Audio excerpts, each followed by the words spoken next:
तिसरा आहे मृत्यूचा सोहळा. आपल्या आयुष्यामध्ये 16 संस्कार सांगितले आहेत. त्यातले मुख्य म्हणजे जन्माचा. पहिला जन्माचा सोहळा. पहिला सोहळा आपला जन्माचा आहे. दुसरा सोहळा कर्म सोहळा म्हणजे विवाह सोहळा, जो आपण आयुष्यभरामध्ये जे काही करतो ते कर्म, तो कर्माचा सोहळा. आणि शेवटचा सोहळा म्हणजे मृत्यूचा सोहळा. ज्ञानोबारायांना म्हणावं लागलं, शरीराची गावा आली या जन्म मृत्यूच्या सोहळ्या, ना म्हणून धनंजया जया परी. शरीराची गावा आली जन्म मृत्यूच्या सोहळ्या, ना म्हणून धनंजया जया परी. नाही म्हणून चालत नाही. इथे आल्यानंतर जन्माला यायचे म्हणजे यावंच लागणार आहे. आणि ज्या दिवशी मरणाचा फेरा आहे त्या दिवशी मरायचंच आहे. किती जरी तुम्ही काही आम्ही केलं, मरण टाळता येत नाही. ज्याचं मरण सांगितलं त्यांना टाळता आलं नाही.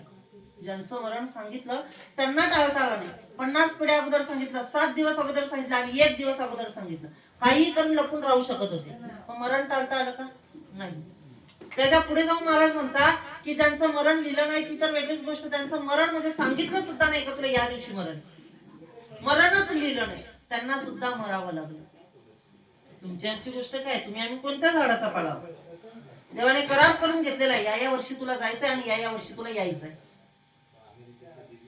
जन्माला यायचंय त्या दिवशी आपण येणारच आहोत. ज्या दिवशी मरायचं, मृत्यूचा फेराय त्या दिवशी मरायचंच आहे आपल्याला. नाही म्हणून चालत नाही. म्हणून ज्ञानोबारायांना म्हणावं लागलं, शरीराची गावा आली या जन्म मृत्यूच्या सोहळ्या, ना म्हणून धनंजया जया परी. नाही म्हणून चालत नाही. जन्म आहे म्हणजे मृत्यू आहे. उपजते नासे, नासे ते पुनरुपी दिसे, घटिका यंत्र जैसी परिभ्रमेगा. जे जन्मलेलं आहे ते नाचणार आहे, काही पण ते उपजलेलं आहे ते नाचणार. नाचलं त्यातली बी रुजली तर पुन्हा झाड निर्माण होणार आहे. उपजते नासे, नासे ते पुनरुपी दिसे, घटिका यंत्र जैसी परिभ्रमेगा. पडलंय जाणार आहे, जयंत पुन्हा झाड येणार आहे, पुन्हा फळ येणार आहे, पुन्हा परत ते फळ तिथून खाली पडणार आहे, त्यातून पुन्हा बी येणार आहे, पुन्हा रोप तयार होणार आहे. असा फेरा चालूच राहणार. यावे जावे पुढे ऐसेची कारण, भोगावे पतन नरकवास. आणि 2 नंबरचा सोहळा आहे, त्याला कर्माचा सोहळा सांगितलेला आहे. कसला सोहळा सांगितलाय? कर्माचा सोहळा सांगितलेला.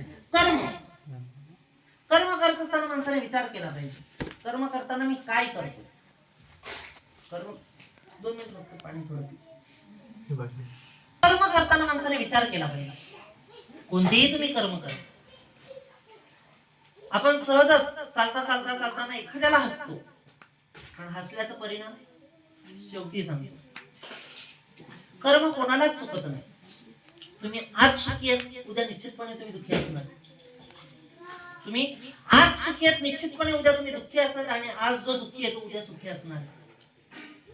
2 महिला एकत्र बसल्या आणि गप्पा गोष्टी करत असताना म्हणतात, तू एवढी आहे सुखी आणि मी एवढी दुःखी का? त्याला तुकोबराय प्रमाण देतात. वाहिल्या उद्वेग दुःखाची केवल, भोगणे ते फळ संचिताचे. ठेविले अनंते तैसेची राहावे, चित्ती असू द्यावे समाधान. मनामध्ये फक्त समाधान असले पाहिजे. मग मनात म्हणतात विचार करताय, पण विचार तुम्ही करताय, मग समाधान कसं? एखादा माणूस जर विचार करत असेल तर तो समाधानी नाहीये. समाधानी आहे का? नाही. विचार करतोय तो समाधानी आहे? कधीच नाही. आणि जो समाधानी त्याने विचार करू नये. काय वाटतं तुम्हाला? एखादा विचार करतोय त्या अर्थी तो समाधानी नाहीये, आणि एखादा समाधानी आहे पण त्याने विचार करू नये. बरोबर आहे का चुकीचं आहे? संतांचं प्रमाणे विचारावा न पविजे समाधान, न पविजे समाधान. म्हणजे तुमच्याकडे विचार येतात तुम्ही समाधान ठेवू नका, आणि तुमच्याकडे समाधान येतं तुम्ही विचार ठेवू नका. कोणाचं प्रमाण आहे? संतांचं प्रमाण. त्यासाठी विचार केला पाहिजे की मी काय करतो आणि नाही काय करत.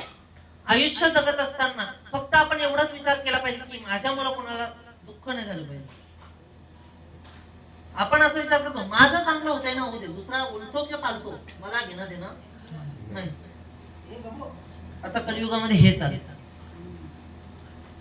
माझं चांगलं होतंय ना बस, दुसऱ्याचं काही होऊ. पण महाराज म्हणतात जे तुम्ही आम्ही कर्म करणार आहोत ते फेडावे लागणार. ते तुम्ही आम्ही कर्म करणार आहोत ते फेडावे लागणार. संतांचे भगवद्गीता, रामायण आणि महाभारत यातले तुम्हाला 7 पुरावे देतोय. पहिला पुरावा आहे गंध मार्तंड राजा आहे. गंध मार्तंड राजा आहेत आणि राजा काळामध्ये असताना अन्नदान करतायत. राजा काळामध्ये